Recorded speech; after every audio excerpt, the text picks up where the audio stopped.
बहुत सारी आशाएं बंधी हुई हैं, सुप्रीम कोर्ट से पूरी आशा बंधी हुई है कि हम लोगों को न्याय मिलेगा। बच्चे साल भर 2-2 300 नंबर लेके आ रहे थे, वो एकदम से 690 670 नंबर कैसे लेके आ रहे हैं। CGI and supreme court, we want justice for 24 lakh family. NEET परीक्षा धांधली को लेकर सुप्रीम कोर्ट में आज अहम सुनवाई हुई है और इस सुनवाई के दौरान सुप्रीम कोर्ट ने NTA को आदेश भी दिया है कि वो शनिवार तक उस पेपर को अपलोड करे।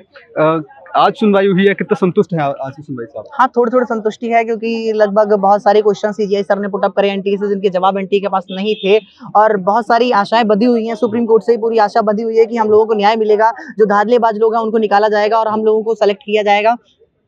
अब अगर आप कहते हैं कि पेपर दोबारा कराने से जो है बच्चे 2 महीने में सिलेबस भूल गए, तो वो बच्चे सिलेबस भूल गए हैं जो धांधलेबाजी से एंट्री की है, क्योंकि वो तो अगली बार जब फेयर तरीके से पेपर होगा, अच्छी सिक्योरिटी के साथ पेपर होगा, धांधलेबाज लोगों को पकड़ लिया जाएगा, तो फिर उसके बाद उन लोगों को तो कोई फायदा ही नहीं होगा, क्योंकि वो लोग तो पेपर खरीद ही नहीं पाएंगे। तो उन लोगों को डर है, क्योंकि उन लोगों ने तो चोरी करके, चीटिंग कर करके आगे बढ़े हैं, कुछ लोगों ने तो OMR फिलिंग करवा के आगे बढ़ गए हैं। तो इस तरीके से बहुत गड़बड़ियां हुई हैं। ऐसा एक सेंटर पे नहीं हुआ है, बहुत सारे सेंटरों पे हुआ है। जैसे कि हम कह रहे हैं कि सिर्फ गोधरा में ही एक सेंटर पे OMR फिलिंग करेगी, तो यहाँ भी बहुत बच्चों के पास जो है इस तरीके के फोन कॉल्स आए हैं जो अभी तक आइडेंटिफाई नहीं किए गए हैं। अच्छा, शनिवार तक बोला है कि जो डाटा को अपलोड करने के लिए बोला है, क्या डाटा अपलोड होने के बाद क्या कुछ पारदर्शिता आएगी क्या? डाटा अपलोड होने के बाद हाँ, कहीं ना कहीं कुछ ना कुछ तो बातें निकल के आएंगी, क्योंकि जो बच्चे साल भर 2-2 300 नंबर लेके आ रहे थे, वो एकदम से 690 670 नंबर कैसे लेके आ रहे हैं। सोमवार को सुनवाई होगी, क्या उम्मीद लगा रहे हैं आप? देखिए, उम्मीद हमारी यह है कि रीनेट का फैसला है, और सबसे पहले मैं उम्मीद ये करना चाहूँगा कि ये कह रहे हैं कि रीनेट हो, बट हम चाहते हैं रीनेट हो बट ट्रांसपेरेंसी के साथ, क्योंकि टेलीग्राम पर काफ़ी चैनल्स ऐसे हैं जो पेपर 30-30 हज़ार में बेचते हैं। उस चीज़ पर मैं एक चीज़ कहना चाहूँगा, सरकार कहती है और ये जो कोर्ट कहते हैं कि ये फेक हैं।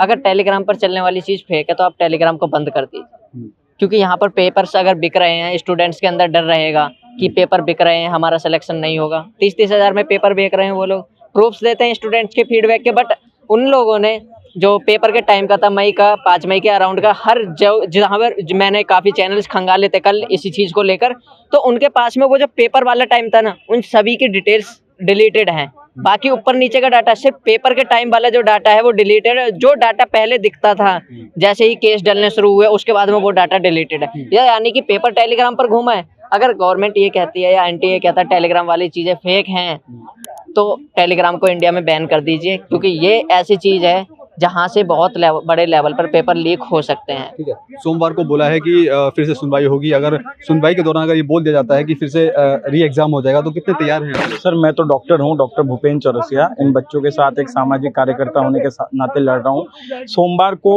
हमारे बच्चे पूरे तैयार हैं। एक ऐतिहासिक फैसला है। जिन लोगों ने मेहनत की है, पढ़ाई की है, उनको कोई दिक्कत नहीं, वो फिर से एग्जाम में जाएंगे। और जिनने चीटिंग के पैसे के दम पे पेपर को पास किया है, वो नहीं चाहते पेपर वापस हो। आज तुषार मेहता जी का जो है, CGI साहब ने नीट परीक्षा खुद तुषार मेहता की ले डाली, और आज तुषार मेहता ने भी माना कि हाँ, हजारीबाग में पेपर लीक हुआ और जो पेपर है वो पटना गया। पंकज कुमार नामक व्यक्ति ने NTA के ट्रंक से पेपर निकाला। उसके बाद उनने पेपर सॉल्व गैंग जो है रंजन जी की पटना में भेजा, जिनको रॉकी भैया कहा जाता है। फिर एम्स पटना के डॉक्टरों से पेपर को सॉल्व कराया गया। गोधरा में जो एग्जाम सेंटर का वहाँ पे जो देखा था तुषार, उसने कहा कि आप OMR को खाली छोड़ना, हम आपके बबल्स भर देंगे। मतलब उसके पास भी पेपर गया। मतलब हजारीबाग से पटना, पटना से गोधरा।